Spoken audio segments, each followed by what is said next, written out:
Update, give you an overview for those people who haven't seen this presentation in a while. It's the same players that we've had. KPMG is the auditor, so they audit the books of FNA Fertilizer Limited Partnership. Airden Burles is our security lawyers out of Toronto. They specialize in securities. Stantec is our owner's engineers. They've completed the bankable feasibility study. Some people refer to it as a pre-FEED or a pre-front-end engineering and design. BMO Capital Markets is our financial advisors, and they've completed the SIM. That's a confidential information memorandum that goes out to third-party strategic investors to see if they will invest into our project. M&P has been instrumental in, they're an accounting firm across Canada if you don't know. They've been instrumental in a couple of things, but they've really worked a lot on the modeling of the super centers. So all the financial modeling on the super centers is done by them. They've got their stamp on it. That'll be right in the offering memorandum.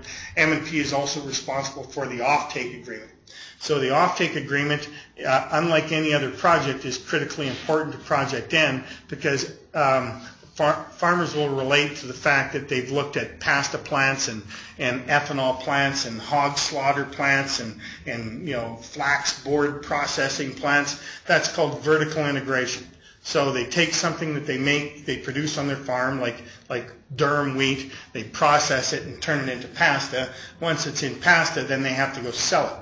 ProjectN is a backward integration strategy because once the fertilizer is actually made, it's already sold to the investors.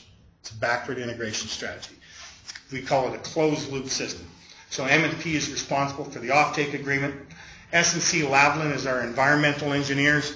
S&C has done a technical project plan, so the TPP is really submitted to the provincial government to get environmental approval to make sure that the plant goes forward. And that's already completed. So FNA's model, as best we can, is plant to farm. Well, it's no different in fertilizer.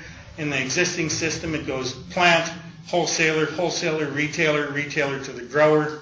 Our model is plant to Genesis, basically our distribution co, straight to the member. And as much as we possibly can, we'll try to go plant to farm. We know that that's the way that we can maximize farm profitability, plant to farm, as much as we can.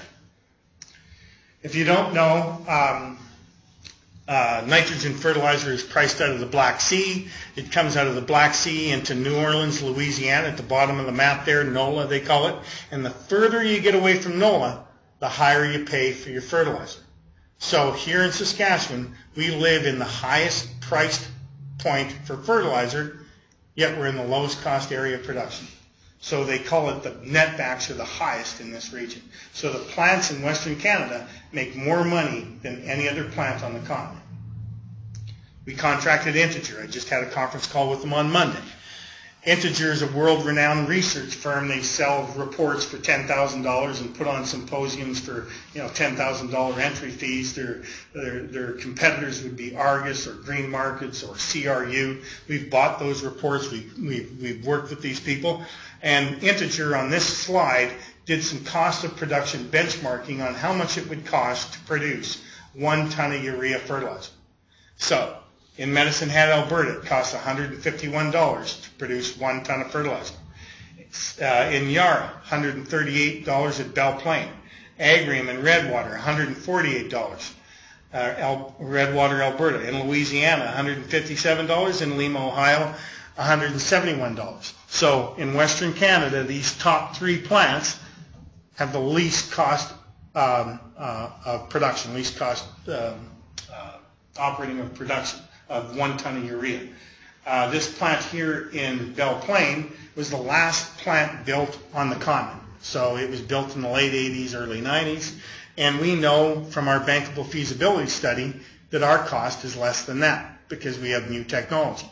It was built in the 80s. New technologies come along. They call it zero evaporation now. And our cost of production is less than that. So Integer also says that we need 12 to 14 facilities on the continent just to keep up with the demand. Currently, North America imports almost 9 to 10 million tons of nitrogen a year, and that continues to go up as usage continues to go up. And all the pundits, the CRUs, the green markets, the Arguses, and the Integers feel that North America should be net exporters, not importers, because of our glut and cheap cost of natural gas. It takes at 75 to 80% of the cost of producing nitrogen fertilizer is natural gas, and we've got a glut.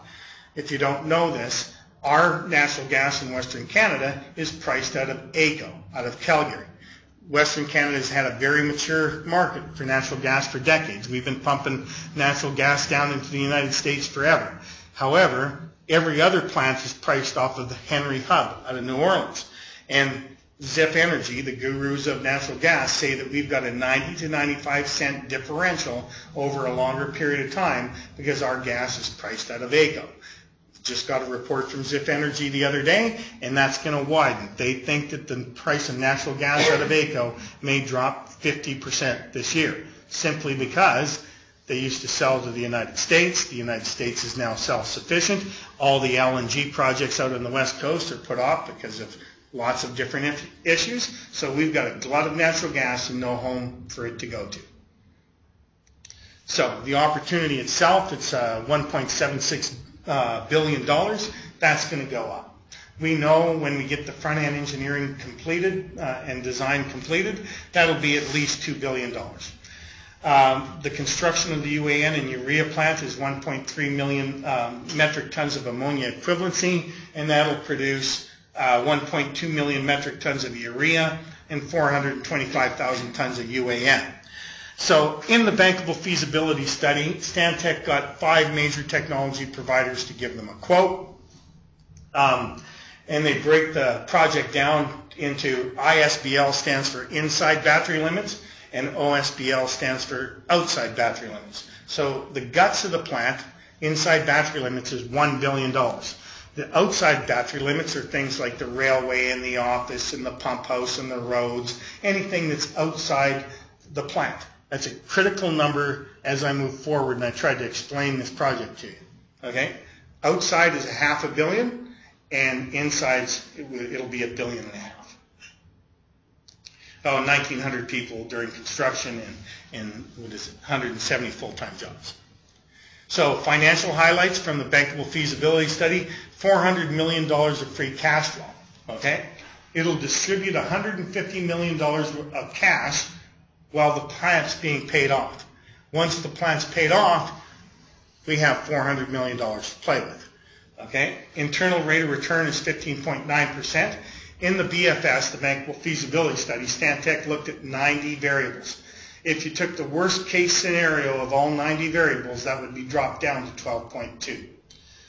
Net present value will be $4.2 billion. That'll probably go up if the price of the cost of the plant goes up, but that's just like building a spec home. You go build a spec home, it's worth so much with the frame, you get the toilets and the kitchen and everything in, and you go to sell it, you spent $400,000 building it, and you sell it for $700,000. Same thing. Once the plant's up and running and producing fertilizer, the investors in that plant automatically get a lift.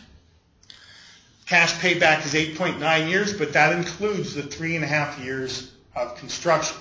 So 5 years after the plant's up and running, it'll be paid off, and we have $400 million of free cash flow. Pretty good project. This is the structure. It's a simplified view. In Canada, farmers have given us seed capital units, and those seed capital units go straight into FNA Fertilizer Limited Partnership. FNA and AgriCity will be the general partner, and they'll own it's actually 0.01%, so 1/10 of 1%. U.S. farmers, though, have to go through what we call a ULC. It's registered and licensed in British Columbia. Winston & Strawn, our security lawyers down in Chicago, tell us that this is the best way for greenfield operations for American farmers to invest into Canada. And so they'll invest into the ULC, and then the ULC will buy the seed capital units in FNA Fertilizer Limited Partnership. So in this box here, there will be one big dot of American farmers and then a lot of small little dots of Canadian farmers. Okay? This way we can actually pass the losses and the revenue back through to American investors. So those people who've invested in ProjectN now today in Canada, they get a T0513 or whatever, T5013.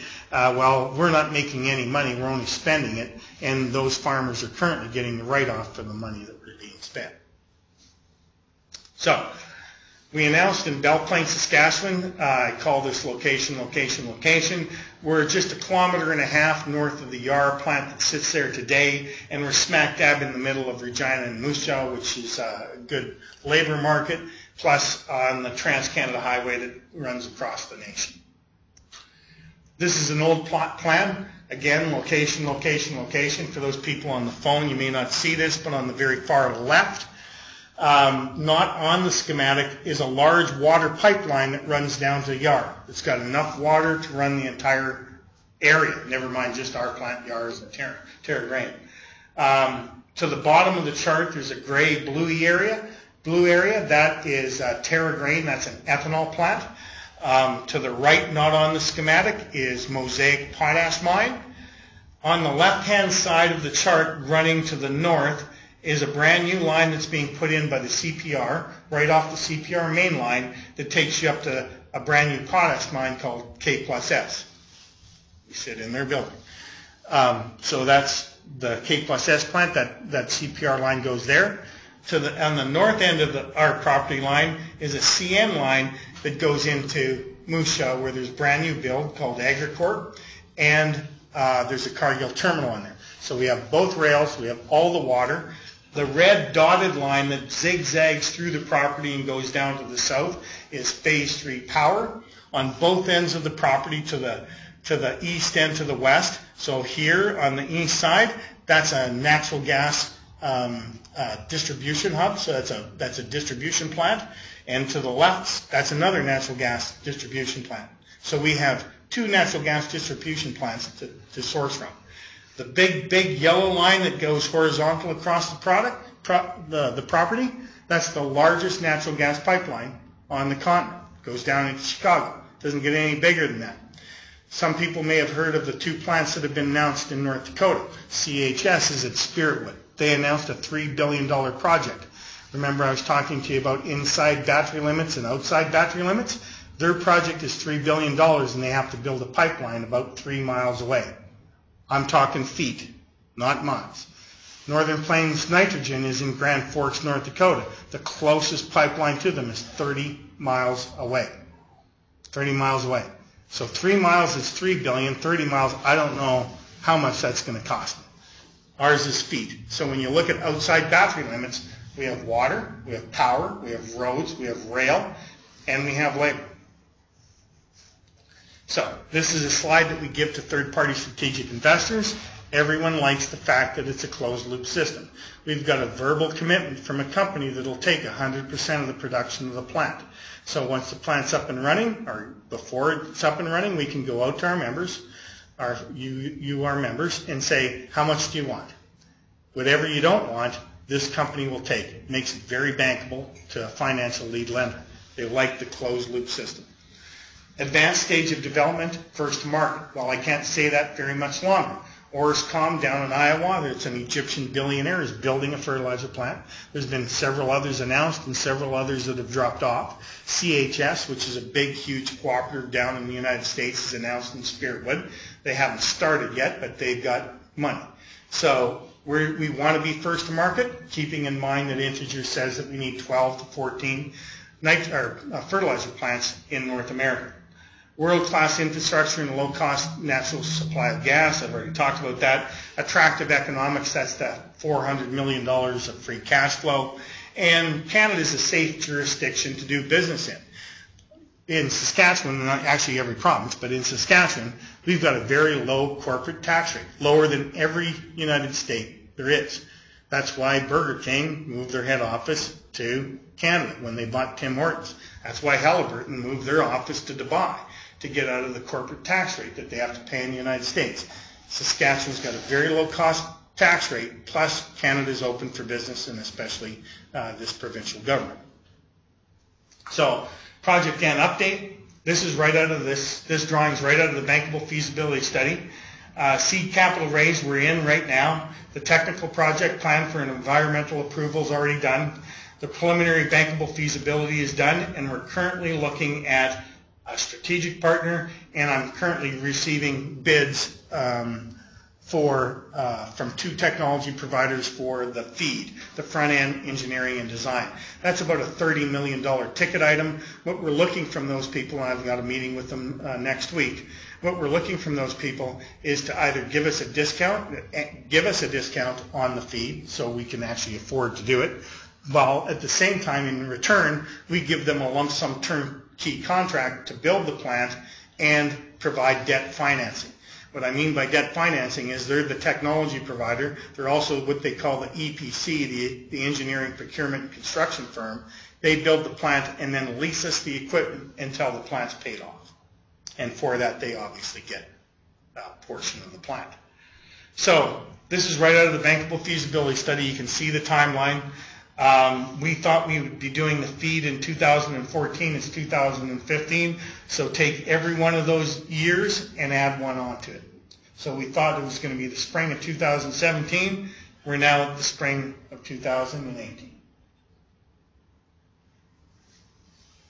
So the plan. The plan is to build super centers, provision for grain, everything with a loop track, and in Belle Plaine, put a plant smack dab in the middle.